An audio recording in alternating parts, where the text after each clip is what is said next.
What's up, everyone? Today, we're breaking down a major press conference from House Republican leadership, where they reveal the details of what they're calling the largest tax cut in U.S. history. But there's way more to the story than just tax cuts. We're talking about completely new programs, controversial AI policies, and a July 4th deadline that's creating serious political pressure. Good afternoon, everyone. We had a great meeting with the president and a number of special guests there, and just wanted to share with you a couple of thoughts by way of update. Ever since the House passed the One Big Beautiful Bill and sent it to the Senate, we've had increasing momentum for this legislation. It's grown rapidly. We do have a great sense of urgency about getting this done. There are a number of reasons for that. In the few weeks since we passed our bill, we've witnessed a horrific anti-Semitic terrorist attack in Boulder. It was carried out by someone who was not supposed to be in our country. And we've had illegal alien agitators taking to the streets in the city of Los Angeles. The One Big Beautiful Bill funds deportations so we can get these criminals out of our country, and it also funds border security at unprecedented historic levels. So President Trump's secured border will stay secure into the future. Meanwhile, the debt limit is rapidly approaching, and the expiration of the 2017 tax cuts is closer and closer with each passing day. Despite the abundance of false narratives, the more the American people hear from us about the bill, the more they like it, because they understand that this is written for and geared towards hardworking Americans, the people who are really working their hardest to provide for their family and to make ends meet. This is going to give them extraordinary relief. And there's no daylight between myself and Leader Thune and with the White House team here to help deliver this relief for the American people who have suffered so greatly over the last 4 years. Republicans are going to do what we said we would do, and we will do it apparently without the Democrats' help. We're going to stop illegal immigration, restore American energy dominance, bring back common sense, keep taxes low for American workers and families, and get this economy going again while we restore peace through strength. And we have regulatory reform and all the other components of this bill that are going to help all boats rise. So we're really enthusiastic about it, as you know. We're very excited to get to the finish line, and we're very close. And the anticipation, the expectation, and the goal all along is to get it done by Independence Day, and I think we're on track to do that. So, Mr. Speaker, field next to Chairman Jason Smith, the Ways and Means Committee. Thank you, Mr. Speaker. The One Big Beautiful Bill is the largest tax cut in U.S. history. It makes permanent all the expiring provisions of the 2017 successful Trump tax cuts. It provides no tax on tips, no tax on overtime, tax relief for seniors.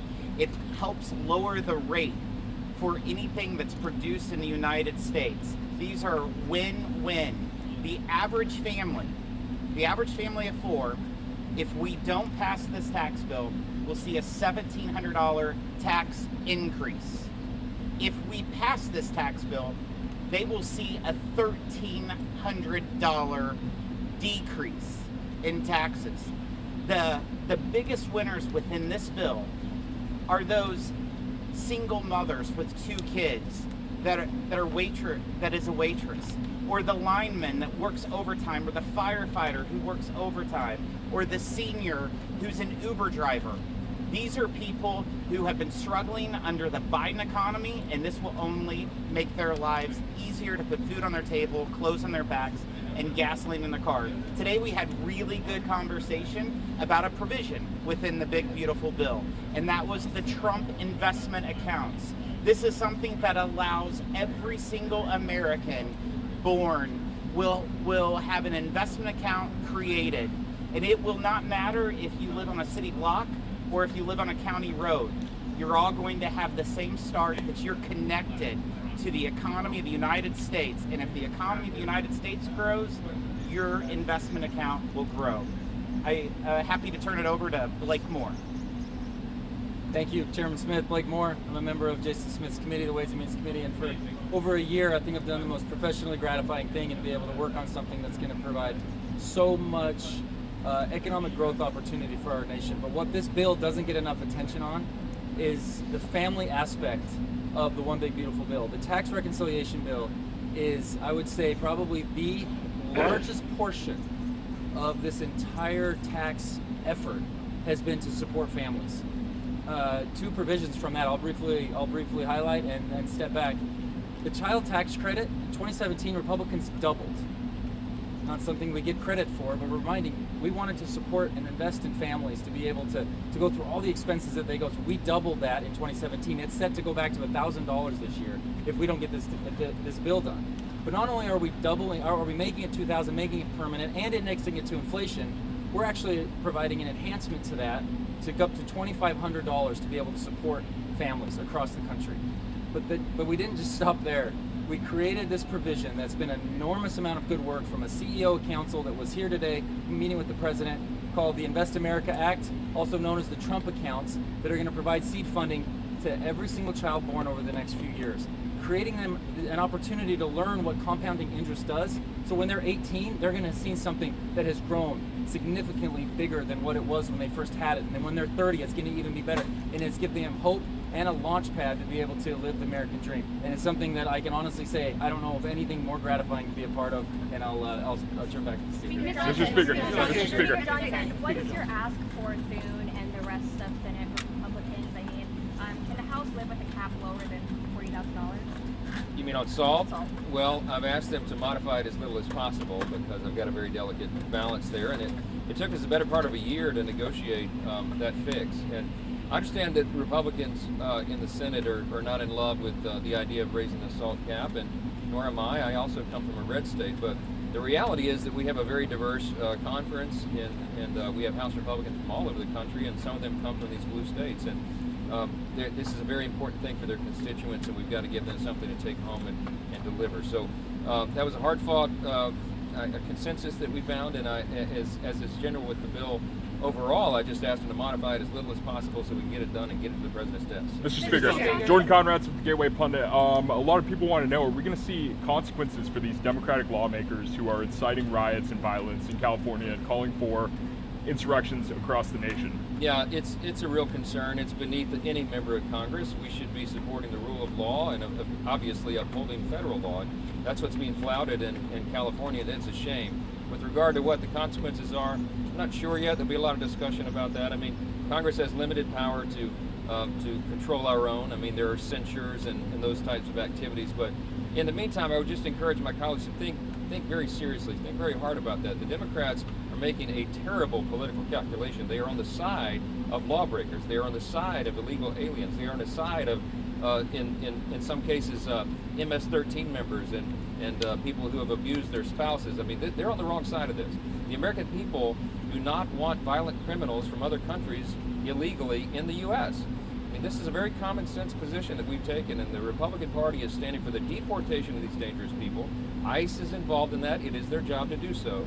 And they are following the will of the country. The people don't want dangerous people here. This is the easiest question that they should be able to answer, but they don't. They got one more on the big beautiful bill, sir. Is there a provision within the big beautiful bill regarding artificial intelligence, unregulated AI in all 50 states for the next 10 years?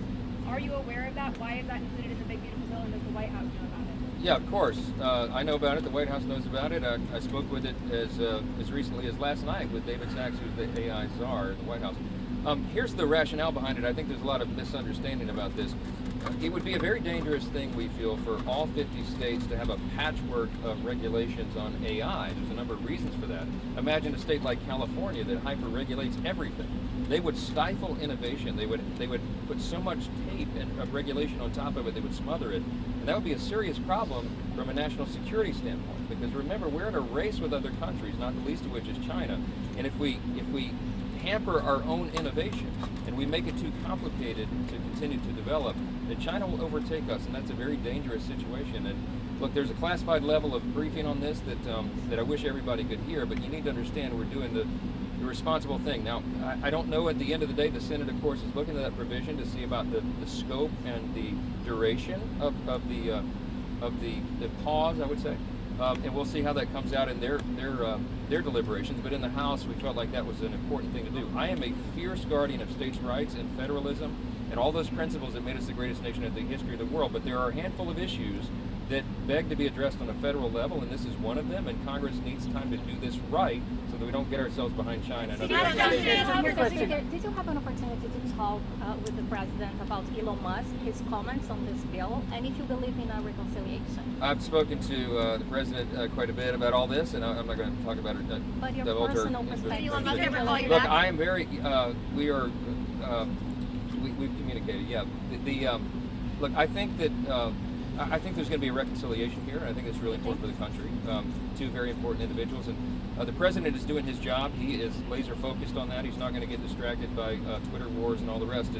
And he shouldn't, and he can't. So, but I think the temperature is being turned down, and I'm very hopeful that these two will reconcile. Are you working on the reconciliation between Elon Musk and President Trump? I'm doing my dead level best. I'm trying to be a peacemaker and all this. Last question. Two quick things. First of all, in there just a little while ago, the president suggested the deadline on the big beautiful bill may slip beyond July 4th. No. We're going to get it done by Independence Day. It's going to be a great celebration. One other thing. There's going to be a massive military parade here in D.C. later this week. If the District of Columbia needs reimbursement for any road repairs or other fixes after this massive parade, is Congress ready to reimburse the city for that? We haven't even addressed it. We'll address it if that happens. But I'll tell you, the president just mentioned in the event inside, I don't know, some of y'all were in there, but some of this is being privately funded, and it's going to be a good thing for the country. A showing of force on the Army's birthday, on Flag Day, and be a great celebration for America. So, Are you